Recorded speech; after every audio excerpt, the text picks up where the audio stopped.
MD/DM gastroenterology हूँ और मैं पेट व लिवर रोग विशेषज्ञ हूँ। पिछले 20 साल से ज़्यादा समय से मैं अपनी सेवाएँ दे रहा हूँ। आज मैं आपसे फैटी लिवर के बारे में बात करना चाहता हूँ, क्योंकि फैटी लिवर आजकल की अनियमित दिनचर्या के होते हुए समस्या दिन प्रतिदिन बढ़ती जा रही है और ये एक तरह से साइलेंट किलर है। इसका सबसे मुख्य कारण है अनियमित दिनचर्या, जैसे कि प्रोसेस्ड फूड या फैट ज़्यादा लेना, कोल्ड ड्रिंक ज़्यादा लेना, जूसेस ज़्यादा कंज्यूम करना। ये तो हमारी दिनचर्या से रिलेटेड है। बाकी वो पेशेंट्स जो थोड़े से ओबीज हैं, डायबिटिक हैं, हेपेटाइटिस बी या सी पॉजिटिव हैं या जिनका कोलेस्ट्रॉल ज़्यादा है, उनमें ये समस्या ज़्यादा होती है।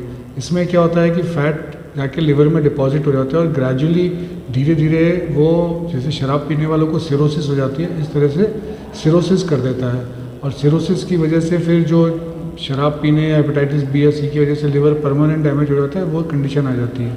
इसके लिए हमें एक तो अपनी दिनचर्या को में सुधार लाना पड़ेगा, हरी सब्जियां वगैरह ज़्यादा लेनी पड़ेंगी, जूस की बजाय फ्रूट्स लें, वो ज़्यादा बेहतर है। और इसके अलावा हमारे को अपनी लिपिड प्रोफाइल रेगुलरली चेक करानी चाहिए। थायराइड है, ब्लड प्रेशर है और आपका डायबिटीज़ है, ये सारी चीज़ें कंट्रोल में रहनी चाहिए। हेपेटाइटिस बी और सी का भी इलाज हमें शुरू कर देना चाहिए, अगर खुदा ना करे अगर पॉजिटिव हैं तो। इसके अलावा इसमें टेस्ट कराना ज़रूरी है। इसमें टेस्ट में सबसे सिंपल टेस्ट है लिवर फंक्शन टेस्ट। अगर उसमें SGOT SGPT बढ़ा हुआ है तो वो इंडिकेट करता है हमारी लिवर इंजरी हो रही है। और फैटी लिवर का पूरा पता चलता है बिना बायोप्सी के, वो पता चलता है फाइब्रोस्कैन से। फाइब्रोस्कैन की जो मशीन है उससे ये पता चल जाता है कि लिवर में फ़ैट कितना है और लिवर की हार्डनेस कितनी है, क्योंकि जैसे जैसे फ़ैट डिपॉजिट हो जाता है हार्डनेस बढ़ती जाती है। पहले के ज़माने में इसका पता लगाने के लिए सिर्फ लिवर बायोप्सी एकमात्र साधन था, लेकिन वो पेनफुल भी है, एडमिट भी होना पड़ता है और इन्वेजिव है। फाइब्रोस्कैन बिल्कुल अल्ट्रासाउंड की जैसे है, मुश्किल से 5 मिनट का समय लगता है और बार बार भी किया जा सकता है। तो जैसे 3 महीने आपने इलाज किया, उसके बाद दोबारा से चेक करके देखना चाहिए आपका जो फैटी लिवर है वो रिवर्स हो रहा है या नहीं हो रहा है। इससे आगे चल के काफ़ी समस्याओं से बचा जा सकता है। फैटी लिवर के लिए आज एक तरह से जैसे फैटी लिवर का जो शेयर है सिरोसिस कॉज करने के लिए, वो ग्रेजुअली बढ़ता चला जा रहा है। जब मैं पढ़ता था 20-25 साल पहले, तो सिरोसिस के 5% कारण नैश, जिसको बोलते हैं नॉन अल्कोहलिक स्टेटोटिक हेपेटाइटिस, इसकी वजह से होते थे।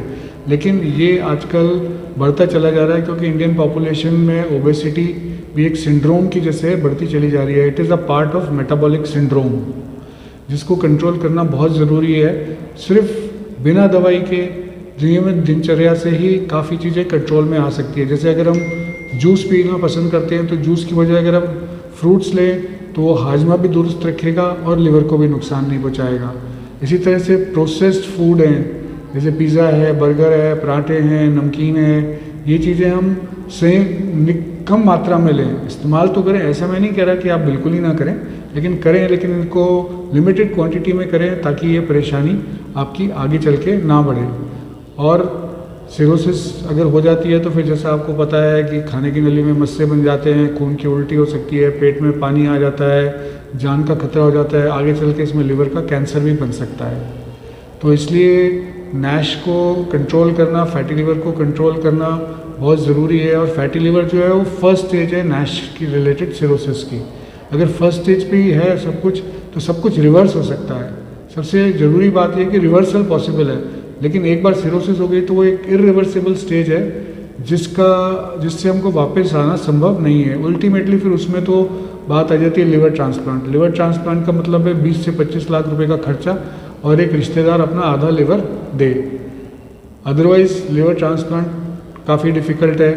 लिवर ट्रांसप्लांट के बाद भी दवाइयाँ रेगुलर लेनी पड़ती हैं और काफ़ी महंगी दवाइयाँ ज़िंदगी भर लेनी पड़ती हैं। तो बेहतर यही है कि वैक्सीन ही लगा लिया जाए, यानी कि पहली स्टेज पे ही फैटी लिवर को डिटेक्ट करके उसका ट्रीटमेंट कर लिया जाए, ताकि वो वाली लिवर ट्रांसप्लांट और सिरोसिस वाली नौबत ही ना हो।